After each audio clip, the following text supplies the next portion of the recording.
यूरोपीय कंपनी का भारत में आगमन। ये एक ऐसा टॉपिक है, इससे रिलेटेड क्वेश्चन लगभग हर कॉम्पिटिटिव एग्जाम में पूछे जाते हैं। तो हेलो दोस्तों, मेरा नाम सचिन है और इस वीडियो में हम इस टॉपिक से रिलेटेड कुछ क्वेश्चंस पढ़ेंगे, साथ के साथ उनकी एक्सप्लेनेशन देखेंगे और उन्हें याद करने की कुछ ट्रिक्स भी देखेंगे। तो शुरू करते हैं पहले क्वेश्चन के साथ। वास्को डी गामा किस गुजराती पथ प्रदर्शक की सहायता से भारत के पश्चिमी तट पर पहुंचा? तो इसके ऑप्शन देखते हैं। Option A Mahmood Ali, option B Mohammad Adil, option C Asif Ali, option number D Abdul Majeed. तो इसका आंसर है option number D Abdul Majeed. तो इसकी ट्रिक ये देख लेते हैं कि अब्दुल मजीद से वास्को डी गामा ने आने की जिद करी। वास्को डी गामा ने किससे जिद करी आने की? अब्दुल मजीद से। और वो उसे लेके आ गया। कब लेके आया? तो ये इसे लेके आया 20 मई, 20 मई। और सन क्या था? 1498। कहाँ पे लेके आया? थोड़ी एक्सप्लेनेशन ये देख लेते हैं, लेके कहाँ पे आया? ये लेके आया कालीकट। कहाँ पे? कालीकट। इसे आप लिख सकते हैं कालीकट। और उस टाइम पे कालीकट का शासक कौन था? ये भी काफी इंपॉर्टेंट चीज है। कालीकट का शासक था जमोरिन। जमोरिन। ठीक है, नेक्स्ट क्वेश्चन देखते हैं। निम्नलिखित में से कौन नीलाचल योजना से संबंधित था? तो ऑप्शन देखते हैं। द अल्मीडा, अबुकर्क, डुप्ले या क्लाइव। इसका आंसर है द अल्मीडा। और नीलाचल योजना को इंग्लिश में क्या कहते हैं? Blue water policy. Blue water policy. और ये द अल्मीडा जो है, ये प्रथम पुर्तगाली वायसराय है।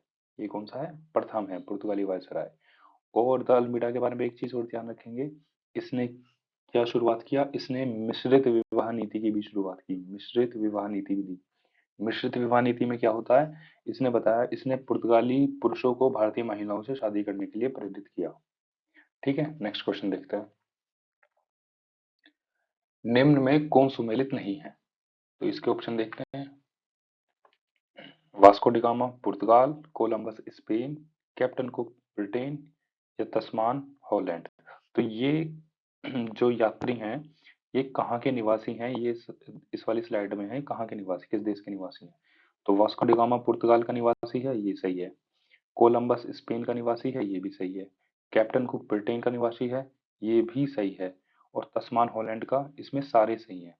ये क्वेश्चन मैंने जानबूझ के डाला है, आप इसका स्क्रीनशॉट ले सकते हैं। एक सेकंड में स्क्रीनशॉट के लिए थोड़ी सी हेल्प कर देता हूँ। स्क्रीनशॉट लेने के लिए मैं इसे सारे को इरेज कर देता हूँ, इसका आप स्क्रीनशॉट ले लीजिए, क्योंकि ये सारे के सारे सही हैं। ठीक, चलो इसकी थोड़ी सी एक्सप्लेनेशन ये देख लेते हैं कि वास्को डी गामा ने किसकी खोज की? इसने की भारत के समुद्री मार्ग की खोज। इसने भारत के समुद्री मार्ग की खोज की। थोड़ी सी राइटिंग में प्रॉब्लम आ सकती है। कोलंबस, कोलंबस ने किसकी खोज करी? इसने अमेरिका की खोज करी। कैप्टन कुक, कैप्टन कुक ने किसकी खोज करी? इसने ऑस्ट्रेलिया, ऑस्ट्रेलिया की खोज की। ठीक है। और तस्मान ने किसकी खोज की? तस्मान ने न्यूजीलैंड और तस्मानिया, इनकी खोज करी। चलो ठीक है, नेक्स्ट क्वेश्चन देखते हैं। भारत में पुर्तगाली शक्तियों का वास्तविक संस्थापक कौन था? तो वास्तविक संस्थापक कौन था? ऑप्शन देखते हैं। डुप्ले, फ्रांसीसी डी अल्मोड़ा, अबुकर्क या काउंट लाली। तो देखिए, जहां पे वास्तविक संस्थापक की बात आ जाए, वहां पे आएगा अबुकर्क। ये वास्तविक संस्थापक है। लेकिन पहला कौन है वायसराय? पहला वायसराय है फ्रांसीसी डी अल्मोड़ा। लेकिन वास्तविक में नाम आएगा अबुकर्क का। ठीक है, नेक्स्ट क्वेश्चन देखते हैं। 1510 में बीजापुर के आदिल शाह से गोवा छीनने वाला पुर्तगाली गवर्नर कौन था? तो ऑप्शन देखते हैं। डुप्ले, फ्रांसीसी डी अल्मोड़ा, अबुकर्क या काउंट लाली। तो जो वास्तविक संस्थापक है, वही ये सब काम कर रहा था। वास्तविक संस्थापक अबुकर्क है। ठीक है। इससे एक चीज और बन सकती है कि 1510 में जो गोवा है, वो किसके अधीन था? तो 1510 में गोवा बीजापुर के आदिल शाह के अधीन था। ये भी पूछ सकते हैं कि 1510 में जब पुर्तगालियों ने गोवा को जीता, उस टाइम पे बीजापुर का शासक कौन था? तो ये बीजापुर के थे आदिल शाह। ठीक है, ये नोट करने वाली बात है। चलो नेक्स्ट क्वेश्चन देखते हैं। पुर्तगालियों ने भारत में निम्नलिखित में से किस स्थान पर प्रथम दुर्ग का निर्माण किया?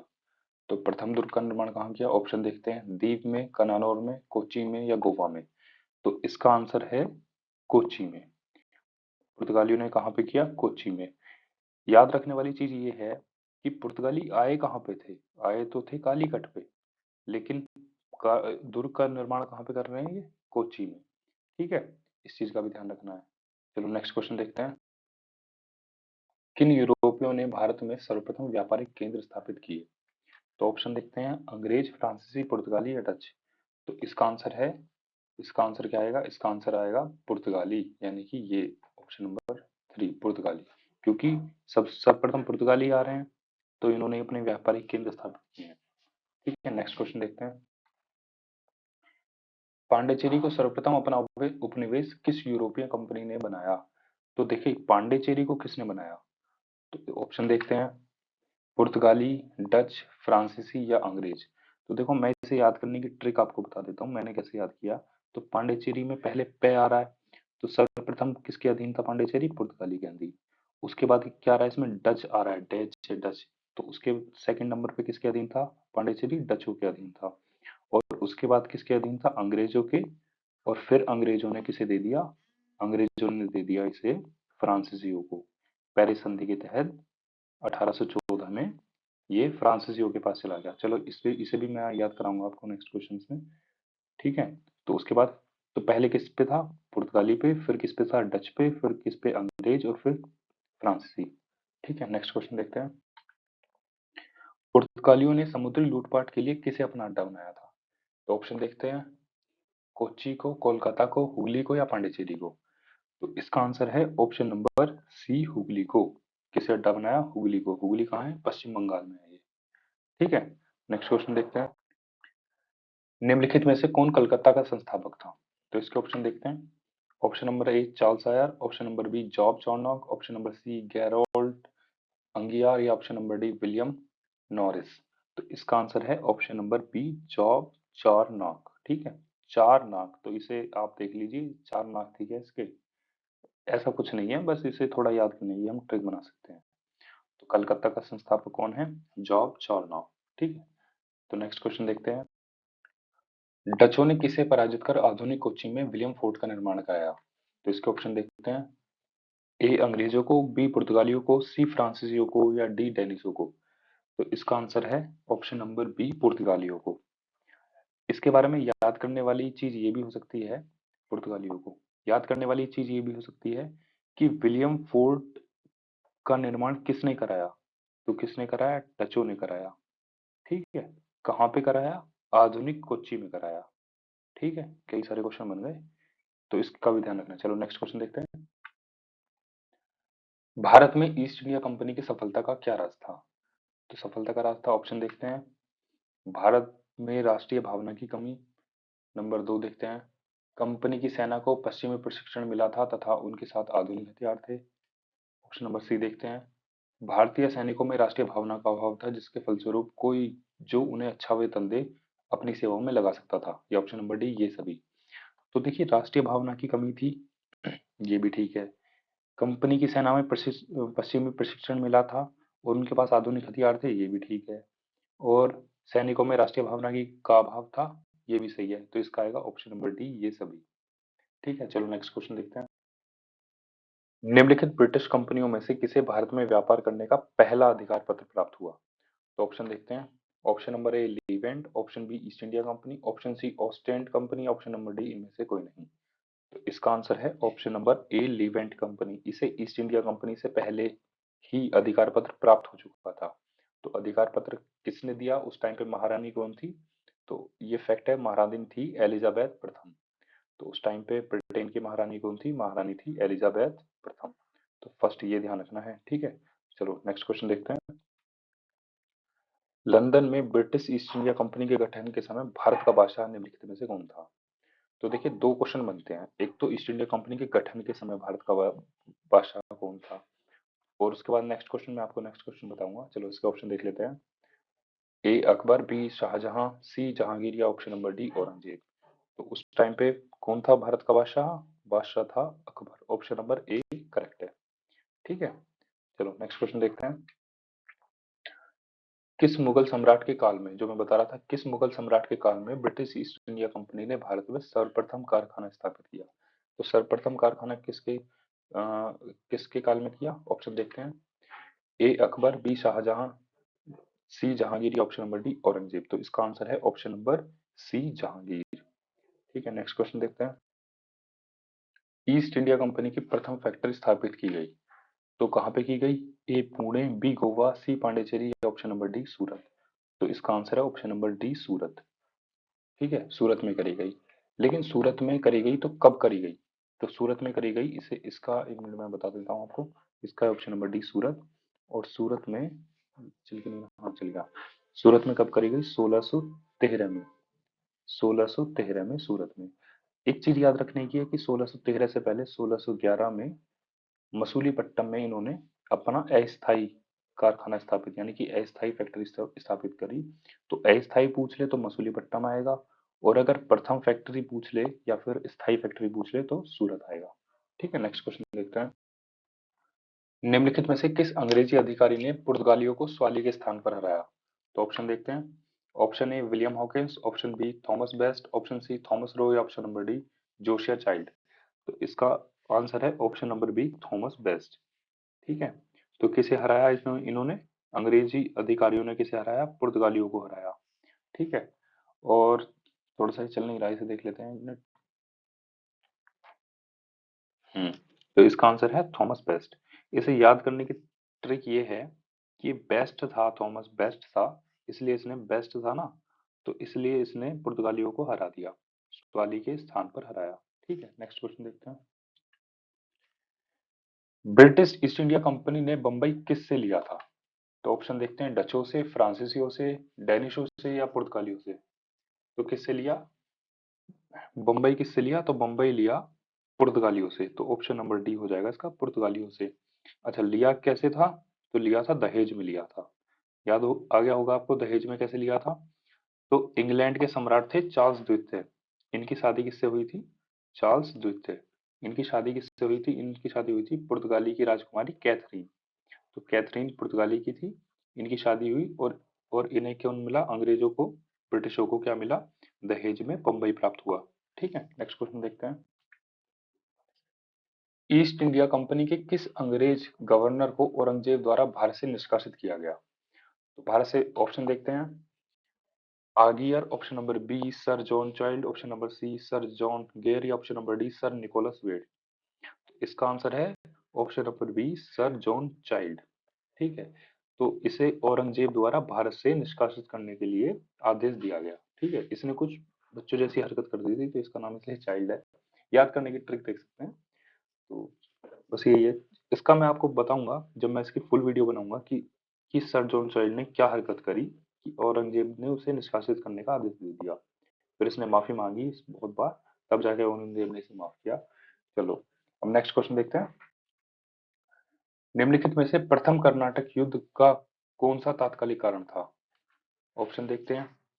अंग्रेजों और फ्रांसीसियों के बीच प्रतिद्वंद्विता, ऑप्शन बी ऑस्ट्रेलिया की राजगद्दी की जंग, ऑप्शन नंबर सी कर्नाटक की राजगद्दी का मसला, या ऑप्शन नंबर डी अंग्रेजों द्वारा फ्रांसीसी जहाजों का अधिग्रहण। तो इसका आंसर है ऑप्शन नंबर, तात्कालिक कारण पूछा है तो इसका आंसर है ऑप्शन नंबर डी अंग्रेजों द्वारा फ्रांसीसी जहाजों का अधिग्रहण। तो अधिग्रहण किसने किया? अधिग्रहण किसने किया इसका आप ध्यान रखने का। उस टाइम पे कैप्टन बर्नेट था अंग्रेजों का। बर्नेट बर्नेट ने फ्रांसीसी जहाजों का अधिग्रहण कर लिया। तो इससे क्या हुआ? इससे प्रथम कर्नाटक युद्ध शुरू हो गया। ठीक है, नेक्स्ट क्वेश्चन देखते हैं। मिलान करो। अच्छा, क्या मिलान करें? हाँ, ऑप्शन आ गए। प्रथम कर्नाटक युद्ध, पेरिस की संधि, द्वितीय कर्नाटक युद्ध, ब्रिटिश की हार, तृतीय कर्नाटक युद्ध निर्णायक, या प्रथम मैसूर युद्ध, एक्सलास शिपले की संधि। तो देखिए, इसे प्रथम कर्नाटक युद्ध जहां पे आ जाए तो वहां पे है प्रथम कर्नाटक युद्ध, तो इसमें है एक्स लास्ट शिपले संधि। ठीक है, द्वितीय कर्नाटक युद्ध आ जाए तो क्या है? अनिर्णायक। ठीक है, द्वितीय कर्नाटक युद्ध अनिर्णायक था। तृतीय कर्नाटक युद्ध की बात अगर करें तो इसमें आएगी पेरिस की संधि। ठीक है, पेरिस की संधि मैंने आपको बताई थी अभी 1814 में। ठीक है, और प्रथम मैसूर युद्ध में क्या है? ब्रिटिश की हार हो रही है, टीपू सुल्तान द्वारा ब्रिटिश की हार हो गई। चलो नेक्स्ट क्वेश्चन देखते हैं। निम्नलिखित में से कौन सा प्रथम यूरोपीय व्यक्ति था जिसने भू क्षेत्र अर्जित करने के उद्देश्य से भारतीय राजाओं के झगड़ों में भाग लेने की नीति आरंभ करी? तो ऑप्शन देख लेते हैं। ए क्लाइव, बी डुप्ले, सी अबुकर्क या डी वॉन हेस्टिंग। तो प्रथम यूरोपीय व्यक्ति कौन था? तो आपको बता दें प्रथम यूरोपीय व्यक्ति था डुप्ले। डुप्ले ने ही ये भारत मतलब फूट डालो राज करो की नीति ये मान लो कि डुप्ले ने ही शुरू की। बाद में इन्होंने अंग्रेजों ने इसे स्वीकार कर लिया और डुप्ले के जाने के बाद और अंग्रेजों ने इसे फिर अच्छे से अप्लाई करा तभी जाकर इन्होंने अ, हमारे देश पर ये अधिकार कर पाए थे। ठीक है नेक्स्ट क्वेश्चन देखते हैं। भारत में फ्रांसीसियों ने अपना पहला कारखाना कहाँ स्थापित किया? तो सबसे पहला कारखाना कहाँ स्थापित किया फ्रांसीसियों ने? ऑप्शन देखते हैं। ए सूरत, बी पुलिकट, सी कोचीन या डी कासिम बाजार। तो कहाँ किया पहला कारखाना? तो इसका आंसर है ऑप्शन नंबर ए सूरत। कब करा इन्होंने? 1668 ईस्वी में। ठीक है चलो नेक्स्ट क्वेश्चन देखते हैं। फ्रांसीसी ईस्ट इंडिया कंपनी किसके शासनकाल में स्थापित हुई? तो ऑप्शन देखते हैं। लुई 14वें, लुई 13वें, लुई 15वें या लुई 16वें। तो फ्रांसीसी ईस्ट इंडिया कंपनी किसके शासनकाल में हुई थी? लुई 14वें। तो ऑप्शन नंबर ए लुई 14वें। ठीक है नेक्स्ट क्वेश्चन देखते हैं। निम्नलिखित में से किसे भारत में फ्रांसीसी कंपनी का संस्थापक माना जाता है?